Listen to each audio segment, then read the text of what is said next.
Support for this podcast comes from CDTA, The Eagle, a Times Union podcast driven by CDTA.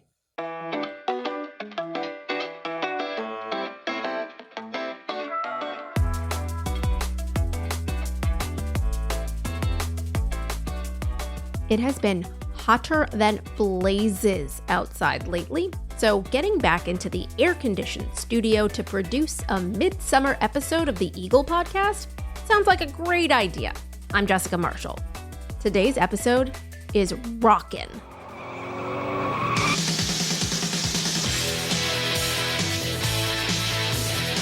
Sammy Hagar's 1984 hit, I Can't Drive 55, propelled him to rock stardom. It's an anthem of rebellion and fast living.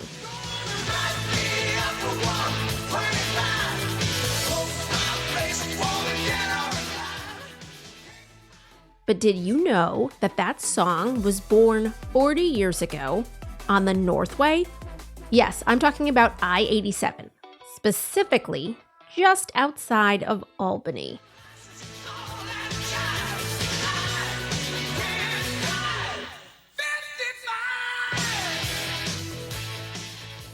It was 1983, and Sammy Hagar was driving a rental car from Albany to Lake Placid, where he had a cabin and where his son was attending boarding school. A cop pulled him over just outside of Albany, says he was going 62 in a 55. You cannot make this up. Hagar got a ticket, and it was before he was super famous, so the cop didn't recognize him. But inspiration struck after he pulled back onto the Northway to continue his journey to Lake Placid. He says he spent the rest of that drive writing the song in his head. And by the time he got to Lake Placid, the song was nearly done.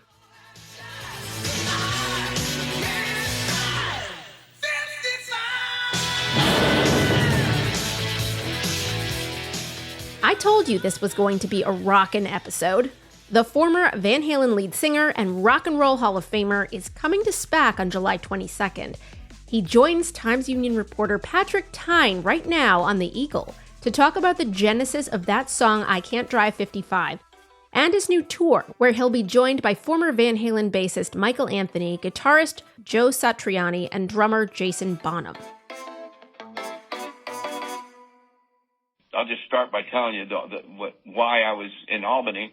I had a son that went to North Country School in Lake Placid, and I bought a log cabin there in Lake Placid that because I used to go there for vacation, and we'd go there to take him to school. We'd stay for Thanksgiving. They had this rule where you had to go there for Thanksgiving, blah, blah, blah.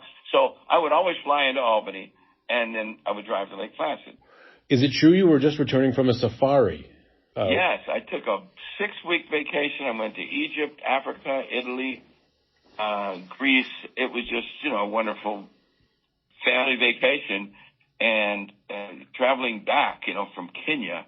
So we went from Nairobi to London, changed planes to London. No, went from Nairobi to London. That was like 12 hours or something, 16 hours. Mm-hmm. And then changed planes to London, got on a plane to New York City, and then got off the plane in New York City and took a shuttle plane to Albany. And it was like about 2 o'clock in the morning. I had been traveling for 24 hours with a young boy, 9-year-old son that was taken back to school, and my wife and I was cooked. And they changed the speed limit while I was gone. I mean, how ironic is that? You know what I mean? Unbelievable. So you're tired. You want to get home. You get on Interstate 87, the Northway, and you're not even going that fast. That's what it was. No, it was late. I was tired, and I was taking it easy. I wasn't like saying I'm on speed because I was. I was a little bit grogged out, and I was taking it easy. I hadn't been drinking or anything, but I was just, for some reason, I was just taking it easy. That's what I was driving 62 or by accident. I was driving 62 by accident. How about that? That's unbelievable. I was unconsciously driving 62 miles an hour. Not even trying to obey the speed limit, Mm-hmm. And freaking pulled me over, and what? I was shocked, The guy was hiding in the bushes, too. It wasn't like I'm the only car on the damn highway. I think the guy was bored, so he thought, I'll just go pull this guy over. But that's what I thought. I thought, this guy just pulling me over because he's bored. Middle of the night. Got nothing to do. Do you have any idea maybe where you were? I mean, that's a long shot. Like where between Albany and Lake Placid you might have been? it just seemed like it was starting to get into the woods. There weren't houses around or anything. So, I was just getting into, the outskirts of Albany. Right. So, however long that was, I really don't know. It wasn't like an hour. Mm-hmm. It was like much quicker than that. Well, that's the kind of weirdly specific thing that our readers would be clamoring to know. The funny thing is you probably drove right by the Times Union building when you got on the highway. Well, you can say I did. Wait a minute. I'll tell you where I was. It was right past the Times Union building. That's great. Did the cop recognize you? No. At that time, that was 1983. I hadn't, wasn't in Van Halen yet. I had a big hit with Three Lock Box, but I hadn't really broke, in those days, that was the beginning of MTV. I had a video on MTV, and that was the beginning of getting recognized by just normal people, Mm-hmm.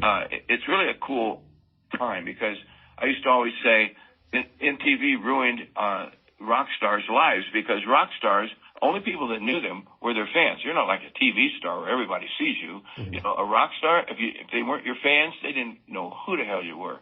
And so, but then MTV started putting your face and everything and your name on television. And then pretty soon I remember walking through an airport shortly after I had my Three Lock Box video in '83. And some people started saying, "Oh, hey, I know who you are." And I'm going, "Oh, really? Who am I?" You know what I mean? I'd walk through the airport anonymously, and say, "Yeah, I've seen you on MTV. What's your name again?" And can we take a picture? And I'm thinking, man, this is really weird.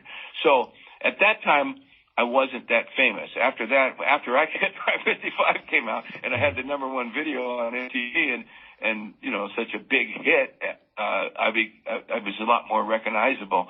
Every time I got pulled over since then, I've been let go except for twice. And I got to say, I've probably been pulled over 40 times. I'm not bragging. I'm not exaggerating. And I get let off because of I Can't Drive 55. Oh, no wonder. They'll pull me over and they look at me. Sammy Hagar. Oh, now, no wonder. Slow down. Hey, wait a minute. Take a picture with me. Hey, sign this ticket here. I won't turn it in. I get that kind of stuff. It's fun. It's awesome. That song, like I say, it's made a big difference in my life. That's fantastic. But no, the guy didn't know who I was, to answer that question. Wow, that's interesting. You're so kind of associated with a number of things, and one of them is California and the West Coast and all that. How did you end up figuring out Lake Placid as a place to send your son to school? What made you think about this area? Well, I toured so much back then, and my wife had a hard time staying home. I'm not married to that person anymore, but it was my first high school sweetheart, you might say. And, we got married earlier, and she had no idea I was going to get famous, and rich and famous and have to tour the world. And so she really had a hard time not going with me. And so I'd say, look, I'll just pack up my family and we'll go. And then when our son, we'd take him on tour too. But then when he started going to school, it was difficult. So, when he was 9 years old, that was when we did it. So whatever grade that is, 5th grade, 4th grade, mm-hmm. We started looking at boarding schools, and I looked at boarding schools everywhere, and we fell in love. Someone told us about Lake Placid, and I said, man, that's a long ways away, but hey, I tour on the East Coast a lot too. So, we went back and checked that school out, and I fell in love with it. It was just so awesome.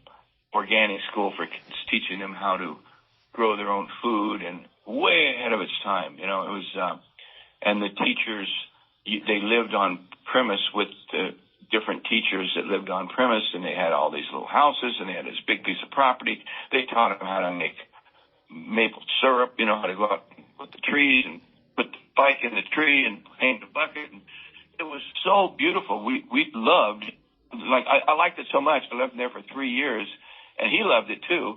And we would go stay there, come off tour, and I'd always spend a couple weeks in the middle of a tour or coming off the tour and stuff. We'd go there a lot and just hang out at the school and work. I actually kind of helped them with stuff. I teach the kids how to play guitar and stuff. It was really, really a special school. I could go on and on about it. I hope they're still in business and everything, but it was a wonderful school. Oh, it sounds like it. It sounds like it maybe was a great oasis, getting away from kind of the touring life and the rock and roll life to be back into nature. But speaking of tours. Oh, yeah. Living in a log cabin that was fully insulated, but it was a log cabin, and it was awesome. I loved it, man. I would go fishing, I would go hunting in my backyard, and I would just, living like a normal guy. And that's part of what kept me normal when I first started making it, because back then, at the age I was, and being a hot young rock star was pretty dangerous. Right. That was dangerous territory. So things like that kept me grounded. It really did. That's wonderful to hear. So you're due to come back to the area on July 22nd. Tell me a little bit about the tour. I know you've been on your Instagram. You've been rehearsing, although you've kind of said that sometimes not rehearsing as much as sometimes your process. Tell me about how the tour is going. It looks like you have a ton of dates. How's it going, and maybe what can some fans at SPAC expect when they come to see you? Well, they can expect a really in-depth, long show that goes through my whole career from Montrose through my solo career a little bit, and big piece of Van Halen. When Eddie died and Alex basically, sold all his equipment, but there's not, I just realized last year there's just not going to be another Van Halen reunion ever. And, I hit Al, tried to get Al to do it. He wouldn't even respond.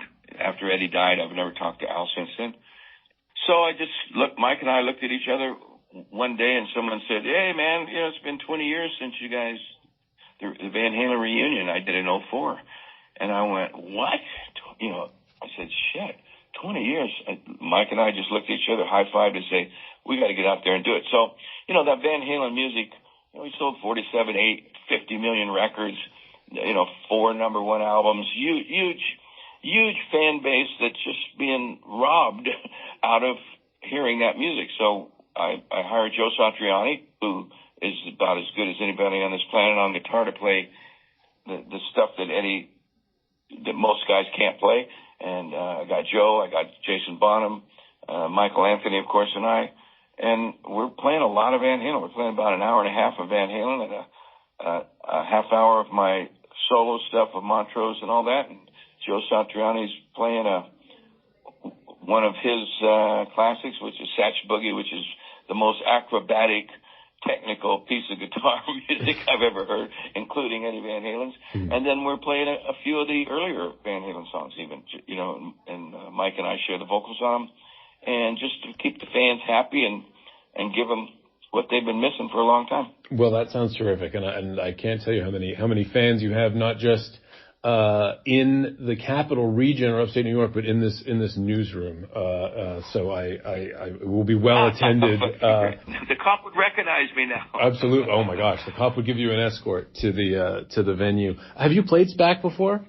I don't think I've played there. If I have, it's been a long, long time. I've played around there, that's for sure. It's been a while. Wouldn't it be awesome if that policeman really figured out that he was the guy and he showed up somehow? Well, just put that word out there that if this guy remembers in 1983, or I think it was 83, whenever they changed the speed limit, it was that month, whatever year, that if he remembers giving some long-haired rock and roll looking guy a ticket in a rent-a-car at 2:00 in the morning, that was me.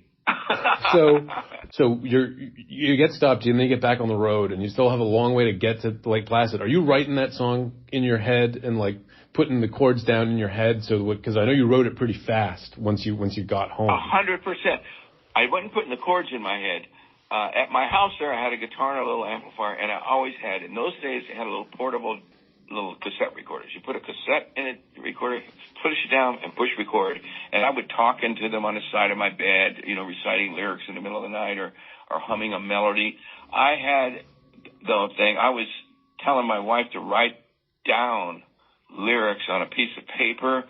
I was going, I just sang the whole damn song right in my head. I mean, it was like automatic writing. It was just coming out of me. And when I got to Lake Placid, we carried Aaron, my son, and put him to bed. I fucking ran in and got my guitar and put it in my little cassette player and my little cassette recorder, and I wrote, "I Can't Drive 55. Wow.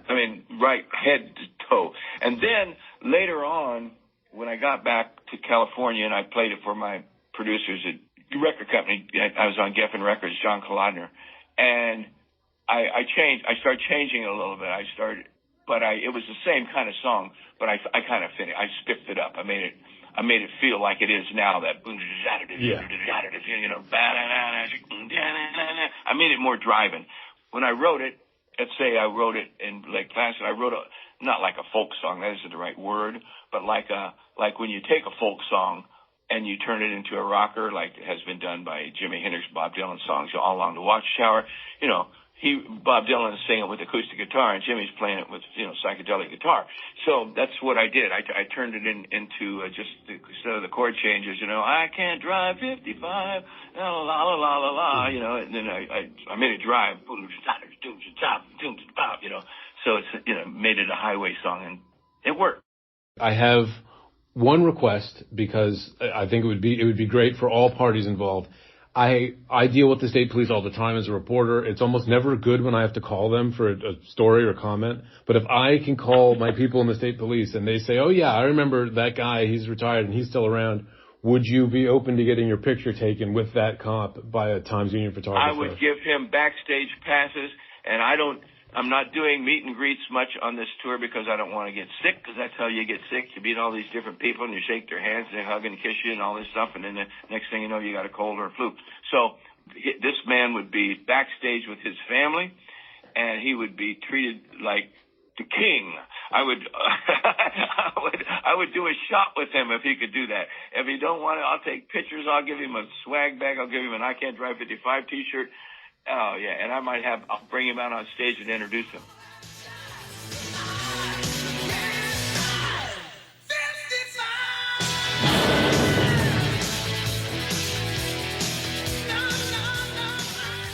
Sammy Hagar will be taking another trip up the Northway soon, playing SPAC July 22nd. That's it for this week. We will be back next week with another huge episode. Our Capitol Bureau's Dan Clark will be in conversation with New York Governor Kathy Hochul. The Eagle is a production of the Times Union. It's produced and edited by myself, Jessica Marshall, with help from the Times Union digital team and the newsroom. Our music is Flyin' by Top Floor. Special thanks to Patrick Tine for his contribution to this episode. Support for this podcast comes from CDTA. The Eagle, a Times Union podcast driven by CDTA.